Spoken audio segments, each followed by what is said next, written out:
അസ്സലാമു അലൈക്കും വറഹ്മത്തുള്ളാഹി.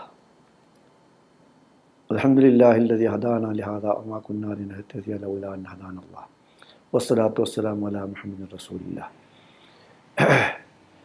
സഹോദരന്മാരെ, സഹോദരികളെ, പ്രിയപ്പെട്ട ശ്രോതാക്കളെ, മനുഷ്യൻ്റെ മോക്ഷത്തിൻ്റെ മാർഗത്തെക്കുറിച്ചാണ് ഞാൻ നിങ്ങളോട് സംസാരിച്ചു വരുന്നത്. മനുഷ്യനെ അള്ളാഹു സൃഷ്ടിച്ച് ഈ ലോകത്തേക്ക് നിയോഗിച്ചു. ഇവിടെ വരുമ്പോൾ തന്നെ മനുഷ്യൻ ആദ്യമായി പരീക്ഷണത്തിനാണ് ഈ ലോകത്തേക്ക് നിയോഗിച്ചത്. അതിൽ മോക്ഷത്തിൻ്റെ മാർഗം, എൻ്റെ സന്മാർഗം നിങ്ങൾക്ക് വരിയുമെന്ന് അള്ളാഹു അറിയിക്കുകയും ചെയ്തു. ഓരോ കാലഘട്ടത്തിലേക്കും പ്രവാചകന്മാരെ നിയോഗിച്ച് ആ കാലഘട്ടത്തിൽ വേണ്ട നിർദ്ദേശങ്ങൾ നൽകിയിട്ടുണ്ട്. എങ്ങനെയാണ് ഈ പ്രവാചകന്മാരെ മനസ്സിലാക്കുക? മനുഷ്യൻ അള്ളാഹു സ്വയമായി പഞ്ചേന്ദ്രിയങ്ങളും ബുദ്ധിയും അറിയാനുള്ള മാർഗമായി നൽകിയിട്ടുണ്ട്. പഞ്ചേന്ദ്രിയങ്ങളുടെ കണ്ടും കേട്ടും തൊട്ടും മണത്തും രുചിയും എല്ലാം നമ്മൾ മനസ്സിലാക്കുന്നു. അതിൽ മനസ്സിലാക്കുന്ന കാര്യങ്ങൾ ശരിയാണോ അല്ലേ എന്ന് ബുദ്ധിയുടെ മാനദണ്ഡം വെച്ചുകൊണ്ട് നമ്മളതിനെ വിലയിരുത്തുന്നു. ഇതൊക്കെ മനുഷ്യനുള്ളതാണ്.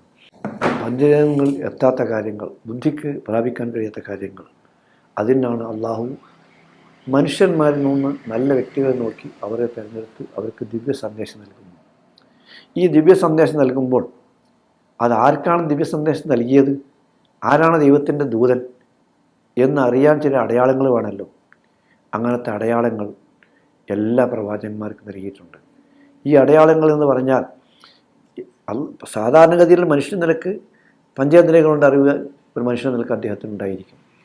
ബുദ്ധി കൊണ്ട് അദ്ദേഹം ചിന്തിക്കാനുള്ള അറിവുണ്ടായിരിക്കും. എന്നാൽ അദ്ദേഹത്തിൻ്റെ ബുദ്ധി കൊണ്ടോ അദ്ദേഹത്തിൻ്റെ കഴിവ് കൊണ്ടോ ചെയ്യാൻ കഴിയാത്തൊരു കാര്യം അദ്ദേഹത്തിലൂടെ പ്രകടമാക്കി കാണിച്ചു കൊടുക്കും. എന്നിട്ട് അദ്ദേഹത്തെ തന്നെ ബോധ്യപ്പെടുത്തും, ഇത് നിങ്ങൾക്ക് അള്ളാഹുവിൻ്റെ അറിവാണ്. എന്നിട്ട് മറ്റുള്ളവർക്ക് അത് കാണിച്ചു കൊടുക്കും, ഇതാ എനിക്ക് ചെയ്യാൻ കഴിഞ്ഞ കാര്യമല്ല, ഞാൻ നിങ്ങളെപ്പോലെ മനുഷ്യനാണ്, എനിക്കത് അള്ളാഹുവിൻ്റെ വക്കൽ വഹി കിട്ടിയിരിക്കുന്നു. പ്രവാചകനായ മുഹമ്മദ് നബി സല്ലല്ലാഹു അലൈഹി വസല്ലമയോട് ഖുർആൻ പറയിച്ച കാര്യം, ഖുൽ ഇന്നമാ അന ബശറുൻ മിസ്ലുക്കും, പറയുക നബിയെ, നിങ്ങൾ പറയും ഞാൻ നിങ്ങളെപ്പോലത്തെ ഒരു മനുഷ്യനാണ്, നിങ്ങളെ ജനിച്ച മാതിരി ഞാൻ ജനിച്ചു, നിങ്ങൾ ജീവിക്കും പോലെ ജീവിക്കുന്നു. പക്ഷേ എനിക്ക് നിങ്ങൾക്കില്ലാത്തൊരു പ്രത്യേകതയുണ്ട്. അതെന്താണ്? അള്ളാഹുവിൻ്റെ സന്ദേശം ലഭിച്ചിരിക്കുന്നു. യുഹായിലയ്യ അന്നമാ ഇലാഹുക്കും ഇലാഹുൻ വാഹിദ്. ആ സന്ദേശം എന്താണ്? നിങ്ങളുടെ ദൈവം ഒരേ ഒരു ദൈവമാണ് എന്നതാണ്. അതാണ് എനിക്കതെന്ന സന്ദേശം. അതാണ് ഇന്നമാ ഇലാഹുക്കും ഇലാഹുൻ വാഹിദ്. അതുകൊണ്ട് ആ ദൈവത്തെ കണ്ടുമുട്ടണം നിങ്ങൾ ആഗ്രഹിക്കുന്നുണ്ടോ? അവൻ്റെ വക്കിൽ നിന്ന് മോക്ഷം കിട്ടണമെന്ന് നിങ്ങൾ ആഗ്രഹിക്കുന്നുണ്ടോ? ഫമൻ കാന യർജു ലിഖാ റബ്ബിഹി ഫൽയഅമൽ അമലൻ സാലിഹ. അവനെ കണ്ടുമുട്ടേണ്ട അവൻ്റെ അടുത്തേക്കാണ് നിങ്ങളുടെ ജീവിതത്തിൻ്റെ ഈ യാത്ര എത്തിച്ചേരുന്നത്. എല്ലാം അവനിൽ നിന്ന് അവനിലേക്ക് മടങ്ങിയെത്തുന്നു. അവനിൽ നിന്നാണ് നമ്മൾ ഈ ലോകത്തേക്ക് വന്നത്, അവനിലേക്കാണ് മടങ്ങിയെത്തുന്നത്. മടങ്ങിയെത്തുമ്പോൾ അവനെ കണ്ടുമുട്ടുന്ന സമയത്ത് ഫമൻ കാന യർജു ലിഖാ റബ്ബിഹി ഫൽയഅമൽ അമലൻ സാലിഹ, സൽക്കർമ്മങ്ങളുണ്ടായിരിക്കണം. അതാണ് തൃപ്തി. അവൻ എങ്ങനെയാണ് നിങ്ങളോട് ജീവിക്കണമെന്ന് കൽപ്പിച്ചത് അതുപോലെയുള്ള കർമ്മങ്ങൾ അത് നിങ്ങൾ ചെയ്തിരിക്കണം. അതാണ് നിങ്ങൾ ചെയ്യുന്നത്. ഫൽയഅമൽ അമലൻ സാലിഹ.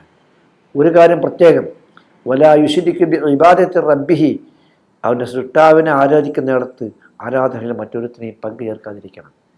ആരാധനാകർമ്മങ്ങൾ അള്ളാഹുവിന് മാത്രമായിരിക്കണം, ഏകനായ സൃഷ്ടാവിന് മാത്രമായിരിക്കണം. അവൻ ആരാധിക്കുന്നതിൽ ആരാരും പങ്കു ചേർക്കരുത്. അങ്ങനെ പങ്കു ചേർത്ത് പോയാൽ പിന്നെ ഇതൊന്നും ചെയ്തിട്ട് എന്ത് സൽക്കം ചെയ്തിട്ട് യാതൊരു കാര്യമില്ല. ഇത് എല്ലാ പ്രവാചകന്മാർക്കും അള്ളാഹു സന്ദേശം നൽകിയ കാര്യമാണ്. അതാണ് നബി ഖുർആനിൽ ആ കാര്യം വ്യക്തമായി പറഞ്ഞിട്ടുണ്ട്. നബിയെ, നിങ്ങൾക്ക് സന്ദേശം നൽകിയിരിക്കുന്നു, നിങ്ങളുടെ മുമ്പുള്ളവർക്ക് സന്ദേശം നൽകിയിരിക്കുന്നു, എല്ലാ പ്രവാചകന്മാർക്കും. ലൈൻ അശ്റക്ത ലയഹ്ബതന്ന അമലുക്, അള്ളാഹുവിനോട് പങ്കു ചേർത്താൽ നിങ്ങളുടെ എല്ലാ കർമ്മങ്ങളും നിഷ്ഫലമാണ്, എല്ലാ കർമ്മങ്ങളും നിഷ്ഫലമാണ്. അതുകൊണ്ട് ദൈവത്തിൻ്റെ പ്രീതിക്ക് വേണ്ടി മാത്രം, അവനെ മാത്രം ആരാധിക്കുന്ന സ്വഭാവത്തിലേക്ക് മനുഷ്യരെത്തണം. അതേ മോക്ഷത്തിൻ്റെ മാർഗമായുള്ളൂ. അതില്ലെങ്കിൽ ജീവിതം തകർന്നു പോയി. ഇങ്ങനെ വന്നാൽ എല്ലാ പാപങ്ങളും, നമ്മുടെ മനുഷ്യനായ പാപങ്ങൾ വരുമല്ലോ. പാപങ്ങൾ ചെയ്താൽ ആ പാപങ്ങൾ നമുക്കറിയാം, നാം ചെയ്ത പാപം തെറ്റായിപ്പോയി. ആ പാപങ്ങൾ തെറ്റാണെന്ന് മാനദണ്ഡം, അതിനാണ് വേദഗ്രന്ഥം വരയ്ക്കുന്നത് ഓരോ കാലഘട്ടത്തിൽ. അതിന് വിരുദ്ധമായി, കൽപ്പനയ്ക്ക് വിരുദ്ധമായി ചെയ്യുന്നതാണ് പാപങ്ങൾ. ഒന്നാമത്തെ പാപം ചെയ്യുന്ന അള്ളാഹുവിൻ്റെ സ്വർഗത്തിൻ്റെ കൽപ്പനയ്ക്ക് വിരുദ്ധമായി ചെയ്തതാണല്ലോ. അതുപോലെ തന്നെ ഈ ലോകത്തെ പരീക്ഷയ്ക്ക് വിട്ടപ്പോൾ നിരവധി വിവിധ വിലക്കുകൾ, വിധിവിലക്കുകൾ തന്നിട്ടുണ്ട്. അതനുസരിച്ച് നമ്മൾ ജീവിക്കണമെങ്കിൽ ആ ജീവിക്കാൻ ശ്രമിക്കണമെങ്കിൽ അള്ളാഹ് അവനെ കീഴ്പ്പെട്ടുകൊണ്ട് ജീവിക്കേണ്ടവരാണ് നമ്മൾ. അവനനുസരിച്ചുകൊണ്ട് ജീവിക്കുന്നു. അതല്ല അതിനെ ധിക്കരിച്ചുകൊണ്ടാണ് ജീവിക്കുന്നതെങ്കിൽ അത് അള്ളാഹു ഒരിക്കലും അംഗീകരിക്കുകയില്ല. മാത്രമല്ല അത് വേറെ ആരെങ്കിലും അതിൻ്റെ ഇടയിൽ വെച്ച് അവരെ കൂടി ആരാധിച്ച് അവർക്കും പോലും ദൈവികമായ കഴിവ് അള്ളാഹു നൽകിയിട്ടുണ്ട് എന്ന അന്ധമായി വിശ്വസിച്ചിട്ട് പ്രവാചകനിലേക്ക് അള്ളാഹുവിലേക്ക് അടുക്കാൻ വേണ്ടി അള്ളാഹു മറ്റവർക്ക് അള്ളാഹുവിൻ്റെ മാതിരിയുള്ള കഴിവ് നൽകിയിരിക്കുന്നു, അവൻ്റെ വിശേഷണങ്ങൾ പോലെയുള്ള വിശേഷങ്ങൾ പ്രദാനം ചെയ്തിരിക്കുന്നു എന്ന് വിശ്വസിച്ചുകൊണ്ട് ഈ ഇടയാളന്മാരെ സങ്കല്പിച്ച് അവരിലൂടെ അടുപ്പിക്കാൻ വേണ്ടി ഇങ്ങനെ ശ്രമിച്ചാൽ അതുകൂടി നമ്മുടെ എല്ലാ അമലങ്ങളും പൊളിഞ്ഞു പോകുന്നു, നിഷ്ഫലമാകുന്നു. അതുകൊണ്ട് ഇന്ന് നാം മനസ്സിലാക്കേണ്ടത് കക്ഷി ചേർന്നുകൊണ്ട് ഒരു വിഭാഗത്തിൻ്റെ കൂടെ മാത്രം നമ്മൾ മോക്ഷം കിട്ടുകയില്ല. അങ്ങനെ മോക്ഷം കിട്ടുന്ന ധാരണ ജൂതന്മാർക്കുണ്ടായി, ക്രിസ്ത്യാനികൾക്കുണ്ടായി. അതുണ്ടാവുകയില്ല മുസ്ലിങ്ങൾ തന്നെ. ഇന്ന് മുസ്ലിങ്ങൾ പല വിഭാഗങ്ങളാണ്. ചിലർ പറയുന്നു നമുക്ക് നമ്മളുടെ സംഘടന, ആ സംഘടനയിൽ നിന്നവർക്ക് മാത്രമാണ് മോക്ഷം. അത് എന്ത് ചെയ്താലും ശരി, അതിലുള്ളവർക്ക് രക്ഷ കിട്ടും. അവർക്ക് പ്രവാചകൻ അവരെ ശുപാർശ ചെയ്ത് രക്ഷപ്പെടുത്തും, മുഹമ്മദ് നബി ശുപാർശ ചെയ്ത് രക്ഷപ്പെടുത്തും. ഇതെല്ലാം ഇല്ലാത്തത് മതത്തിൽ കെട്ടിച്ചമച്ചുണ്ടാക്കിയതാണ് യഥാർത്ഥത്തിൽ. അങ്ങനെ ഒരിക്കലും പ്രവാചകൻ പറഞ്ഞിട്ടില്ല. ഒരാൾക്ക് മോക്ഷം കൊടുക്കാൻ സാധിക്കുകയും ചെയ്യില്ല. പ്രവാചകൻ പറഞ്ഞത് നിങ്ങളെ നന്നാക്കിയെടുക്കണം, പുണ്യകർമ്മമാണ് നിങ്ങളുടെ ചെയ്യേണ്ടത്. അതുകൊണ്ട് നിങ്ങൾ സ്വയം നന്നാവണം. അത് ഓരോ പ്രബോധനം ചെയ്യുമ്പോൾ തൻ്റെ കുടുംബത്തിലുള്ള എല്ലാവരെയും വിളിച്ചു പറഞ്ഞു. തൻ്റെ പ്രിയപ്പെട്ട മോളെ വിളിച്ചു പറഞ്ഞു, മോളെ ഫാത്തിമ, നിനക്ക് മോക്ഷം നീ തന്നെ ഉണ്ടാക്കേണ്ടത്. അങ്കതി നഫ്സക്കുമെന്നാൽ നരകത്തിന് നീയാണ് നിരീക്ഷിക്കേണ്ടത്. ലാ ഊനിയാൻക്കുമെന്നുള്ളായി ചെയ്യുക. അള്ളാഹുവിൽ നിന്ന് നിനക്ക് യാതൊരു ഗുണം ചെയ്ത് നിനക്ക് സാധ്യമല്ല. പരലോകത്ത് നരകശിക്ഷയിൽ നിന്ന് മോക്ഷം കിട്ടും, അള്ളാഹുവിൻ്റെ ഒപ്പം നിനക്ക് യാതൊരു അസാധ്യമല്ല. അത് നീ തന്നെ ശ്രമിക്കണം. നീയാണ് അതിന് വേണ്ടത്. അവനവന് ശ്രമിക്കണം അവനവൻ്റെ കാര്യത്തിന്. അതുകൊണ്ട് അങ്കതി നഫ്സക്കുമെന്നാൽ ലാ ഊനിയാൻക്കുമെന്നുള്ളായി ചെയ്യുക. സലീമിൻ മാലി നാശിയെത്തി, എനിക്ക് സ്വത്ത് എന്തെങ്കിലും ഉണ്ടെങ്കിൽ ചോദിച്ചോ, ആവശ്യങ്ങൾ എന്തെങ്കിലും ഉണ്ടെങ്കിൽ തരാം. പരലോകമോക്ഷത്തിന് വേണ്ടത് അവനവൻ്റെ കാര്യം അവനവൻ നോക്കണം. അത് എല്ലാ പ്രവാചകന്മാരും ഖുർആൻ്റെ കാര്യം മാത്രം പറയല്ല. അം ലം യുനബ്ബഅ ബിമാ ഫീ സുഹഫി മൂസ വ ഇബ്രാഹിം അല്ലദി വഫ അല്ലാ തസിറു വാസിറത്തുൻ വിസ്റ ഉഖറ വ അൻ ലൈസ ലിൽ ഇൻസാനി ഇല്ലാ മാ സഅ. ഇവർക്കെല്ലാം മുമ്പത്തെ വിവരം കിട്ടിയിട്ടില്ലേ? ഇബ്രാഹിം നബി അലൈഹി ഇസ്ലാം നൽകപ്പെട്ട വിവരം, മറ്റ് പ്രവാചകന്മാർ നൽകപ്പെട്ട മൂസാ നബിക്കും ഈസാ നബിക്കെല്ലാം കിട്ടുന്ന വിവരം, ആ വിവരം കിട്ടിയിട്ടില്ലേ? അതെന്താണ്? അല്ലാ തസിറു വാസിറത്തുൻ വിസ്റ ഉഖറ. പാപഭാരം ചുമക്കുന്ന ഒരു വ്യക്തിയും മറ്റൊരുത്തൻ്റെ പാപഭാരം ചുമക്കുകയില്ല. അവനവൻ്റെ പാപം അവനവൻ തന്നെ. ഇത് വേറൊരാളെ ഏറ്റെടുക്കാൻ വരും എന്ന് ആരും വിചാരിക്കണ്ട. അതുകൊണ്ട് അവനവൻ തെറ്റ് ചെയ്തോ അതിന് തിക്തഫലം അവൻ അനുഭവിക്കേണ്ടി വരും. വൻ ലൈസൽ ഇൻസാൻ ഇല്ലാ മാ സഅ. ഒരാൾ എന്താണോ അവൻ അധ്വാനിച്ച് പ്രവർത്തിച്ചത് ആ പ്രവർത്തനത്തിൻ്റെ പ്രതിഫലം അവൻ അനുഭവിക്കും, അത് ലഭിക്കും. അതിൻ്റെ രക്ഷ അവനുണ്ടാകും. അതുകൊണ്ട് സൽക്കർമ്മങ്ങൾ ഉണ്ടാവുക. മരണാനന്തര ജീവിതത്തിൽ പറ്റി ഖുർആൻ ആവർത്തിച്ച് ഉത്ബോധിപ്പിച്ച് പറയുന്നുണ്ട്. മരണാനന്തര ജീവിതത്തിൽ എല്ലാവരും നമ്മൾ ഒന്നിച്ച് നിൽക്കുമ്പോൾ, മഹ്ശറയിൽ ഒരുമിച്ച് കൂടുമ്പോൾ ഇനി എന്താണ് വേണ്ടത്? അവിടെ ഒരാഹ്വാനം കിട്ടും. നമ്മൾ എല്ലാവരും എഴുന്നേറ്റ് നിൽക്കുമ്പോൾ പരിഭ്രമിച്ച് വെച്ച് വരും. ആരാണ് നമ്മളെ ജീവിതത്തിൽ, ആരാണ് മരിച്ചവരെ നമ്മളെ ജീവിപ്പിച്ചത്, ആരാണ് നമ്മളെ ഹയാത്താക്കിയത്? അതുകൊണ്ട് ഇങ്ങനെയുള്ള ഈ ജീവിതം ഉണ്ടാകുമെന്ന് മുമ്പ് നമ്മൾ അറിയിച്ചു തന്നിരുന്നല്ലോ. ആ ജീവിതം ഇപ്പോൾ ശരിയാണെന്നാണ് ബോധ്യപ്പെട്ടിരിക്കുന്നത്.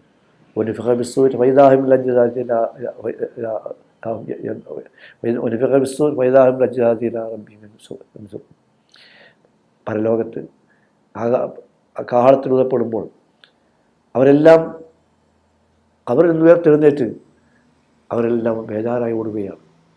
എവിടേക്കാണ് ഈ പോകുന്നത്? റബ്ബിൻ്റെ അടുത്തേക്ക് പോകുന്നു. ആ സമയത്ത് റബ്ബിൻ്റെ വിളംബരമുണ്ട്. അൽയൗമ ലാ തുളമു നഫ്സുൻ ശൈഅൻ വലാ തുജ്സൗന ഇല്ലാ മാ കുന്തും തഅമലൂൻ. അൽയൗമ ലാ തുളമു നഫ്സുൻ ശൈഅൻ. ഇന്ന് ആരോടും യാതൊരു ദ്രോഹം ചെയ്യുകയില്ല, അനീതി ചെയ്യുകയില്ല. കാരണം നിങ്ങൾ ചെയ്യാത്തത് നിങ്ങൾ സൃഷ്ടിക്കുക എന്നത് അത് വലിയ അനീതിയാണ്. അതുകൊണ്ട് അവനവൻ ചെയ്ത തിക്തഫലം അനുഭവിക്കേണ്ടവർ മാത്രമാണുള്ളത്. അതേ പ്രകാരം തന്നെയാണ് വലാ തുജ്സൗന ഇല്ലാ മാ കുന്തും തഅമലൂൻ.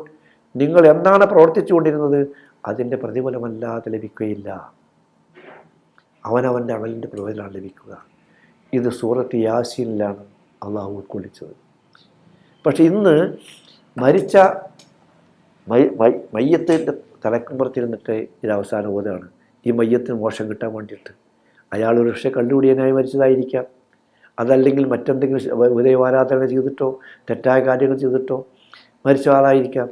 അയാളെടുത്തുനിന്ന് യാസീൻ ഓതി കൊടുക്കുന്നു അയാളുടെ മോക്ഷത്തിന് വേണ്ടി. ആ മോക്ഷത്തിന് വേണ്ടി ഓതിക്കൊടുക്കുമ്പോൾ അതിലൂടെ പറയാണ്, ഇത് മോക്ഷം കിട്ടുമെന്ന് വിചാരിക്കണ്ട, ആർക്കും യാതൊരു അനീതിയും ചെയ്യുക, അല്ലെങ്കിൽ ആ തുറന്നുമുലപ്സം ചെയ്യുക, ഒരാളോടും അനീതി കാണിക്കില്ല. വലാ തുൽസൗന ഇല്ലാമാ കുന്തും തഅമലൂൻ, നിങ്ങളെന്താണ് പ്രവർത്തിച്ചുകൊണ്ടിരുന്നത് അതിൻ്റെ പ്രതിഫലമില്ലാതെ കിട്ടുകയില്ല എന്നാണ്. മാത്രമല്ല, ഈ മരിച്ചവന് ഇതിൻ്റെ മോക്ഷം കിട്ടാൻ വേണ്ടി ഇവിടെ ഓതി കൊടുക്കുന്നു. ഈ മരിച്ചവർ ഓതി കൊടുക്കുമ്പോൾ അതിന് ഈ മരിച്ചവൻ്റെ മുന്നിൽ ഓതി കൊടുത്താൽ അവന് വല്ല കാര്യം കിട്ടും. ഈ അധ്യായത്തിൽ പറയുന്നു, മരണപ്പെട്ടവൻ്റെ ധരിക്കുമ്പോൾ ഈ ഖുർആൻ എന്ന് പറഞ്ഞാൽ എന്താണ് യഥാർത്ഥത്തിൽ? ഖുർആൻ അള്ളാഹുവിൻ്റെ ഉത്ബോധനമാണ്. ഇന്നഹു ഇല്ലാ ദിക്റുൻ ഖുർആനും മുബീൻ, ഒരു ഉത്ബോധനമാണ്, മനുഷ്യൻ നന്നാക്കാനുള്ള ഉത്ബോധനം. അത് വ്യക്തമായി പാരായണം ചെയ്യപ്പെടുന്ന ഒരു ഗ്രന്ഥമാണത്. ആ ഗ്രന്ഥം പറയുന്നത് എന്തിനാണ്? അത് ശരിക്കും നിരന്തരമങ്കാൻ ഹയ്യൻ, ജീവനുള്ളവർക്ക് മുന്നറിയിപ്പ് നൽകാനുള്ളതാണ്. മരിച്ചവർക്ക് ഇതുകൊണ്ടൊന്നും ചെയ്യാൻ കഴിയില്ല, ജീവനുള്ളവർക്ക് ഇതിന് നന്നാവണം, അതിനുവേണ്ടി മുന്നറിയിപ്പ് നൽകാനാണ്. ഇതെല്ലാം അവിടെയൊക്കെ ഈ സ്ഥലത്ത് ആദം നബിനെ ദുർബോധനം നടത്തി പിഴപ്പിച്ച പിശാച് മനുഷ്യന് ഉസ്വാസം ഉണ്ടാക്കുന്നു. എന്നിട്ട് ഈ മരിച്ചവൻ്റെ തലക്കും പറഞ്ഞ് ഇതേ ഈ വാചകങ്ങൾ പറയുന്നു, നിനക്ക് യാതൊരു ഗുണവും കിട്ടില്ല, നീ ചെയ്തതിൻ്റെ പ്രവൃത്തി നിനക്ക് കിട്ടുകയുള്ളൂ. ജീവിച്ചവർക്ക് മുന്നറിയിപ്പ് നിലയുള്ളതാണ്, മരിച്ചവരുടെ നിലക്കും വാർത്തായിരുന്നാണ് പോകുന്നത്. ഈ നിലക്കും ഇന്ന് ഖുർആൻ്റെ അനുയായികൾ തന്നെ എത്തിയിരിക്കുന്നു. അതുകൊണ്ട് നമുക്കെന്നും ശരിയായ മോക്ഷത്തിൻ്റെ മാർഗം വേദഗ്രന്ഥങ്ങളിലേക്ക് മടക്കുക, അള്ളാഹുവിൽ വിശ്വാസം ശരിപ്പെടുത്തുക, പരലോകത്തിൽ വിശ്വാസം ശരിപ്പെടുത്തുക. ആ പരലോകത്തെ വിശ്വാസം ശരിപ്പെടുത്തി അതിലേക്ക് നാം മടങ്ങുക, അത് ഉൾക്കൊണ്ട് ജീവിക്കുക, എന്നാൽ മോക്ഷം കിട്ടും. അങ്ങനെ മോക്ഷം കിട്ടാൻ നമ്മൾ ശ്രമിക്കേണ്ടത് നമ്മുടെ ഇതിനുള്ള പഠനം ശരിയായ രൂപത്തിൽ വരികയാണ് ചെയ്യേണ്ടത്. ഇതില്ലാതെ വേറെ ആരെങ്കിലും വന്ന് നമ്മുടെ കൂടെ നമ്മളെ രക്ഷപ്പെടുത്തുമെന്ന് നിങ്ങൾ വിചാരിക്കരുത്. അങ്ങനെ വിചാരിക്കുന്നവൻ അതിന് ദുർബോധം ചെയ്യുന്നത് പിശാചാണ് എന്നുള്ള ഓർമ്മ ഉണ്ടായിരിക്കണം. അതാണ് അലം അഹദിലേക്കും യാ ബനി ആദം അല്ലാ തഅബ്ദു ശൈത്താൻ ഇന്നഹു ലക്കും അദുവ്വുൻ മുബീൻ. അതും സൂറത്ത് യാസീനിൽ പറഞ്ഞു, ഈ ആദ്യത്തെ മനുഷ്യനായ ആദമിൻ്റെ സന്തതികളെ, നിങ്ങളോട് ഞാൻ വാഗ്ദാനം ചെയ്തിട്ടില്ലേ നിങ്ങൾ അള്ളാഹു അല്ലാത്തവരെ ആരാധിക്കരുത്? അത് ഞാൻ കൂടെ പറഞ്ഞിട്ടില്ലേ? അതുകൊണ്ട് ആ പിശാച് നിങ്ങൾ ശത്രുക്കളാണെന്ന് പറഞ്ഞിട്ടില്ലേ? ഇങ്ങനെ നമ്മളെ അത് ഈ സൂറത്ത് യാസീൻ ഉണർത്തുന്നു. എന്നിട്ടും അതിലേക്ക് മനുഷ്യൻ പോകുന്നു. അതുകൊണ്ട് നമ്മൾ ഉൾക്കൊള്ളേണ്ടത് ശരിയായ മോക്ഷത്തിന് വേദഗ്രന്ഥത്തിലേക്ക് മടങ്ങുക, പ്രവാചകൻ്റെ കാൽപ്പാടുകൾ പിന്തുടരുക, അവനെ സ്നേഹിച്ചുകൊണ്ട് അവൻ്റെ മാർഗം ഉൾക്കൊണ്ട് ജീവിക്കുക. വേറെ ആരെങ്കിലും എന്തെങ്കിലും പറയുന്നുണ്ടെങ്കിൽ, ഇതിനെതിരായിട്ട് പറയുന്നുണ്ടെങ്കിൽ അത് പിശാചിൻ്റെ ദുർബോധനം കൊണ്ട് പറയുന്നതാണ് എന്നുള്ള ധാരണ നമുക്കുണ്ടായിരിക്കണം. അത് ഉൾക്കൊണ്ട് ജീവിക്കാൻ നാം ശ്രമിക്കുക. അള്ളാഹു അനുഗ്രഹിക്കുമാറാവട്ടെ. അസ്സലാമു അലൈക്കും.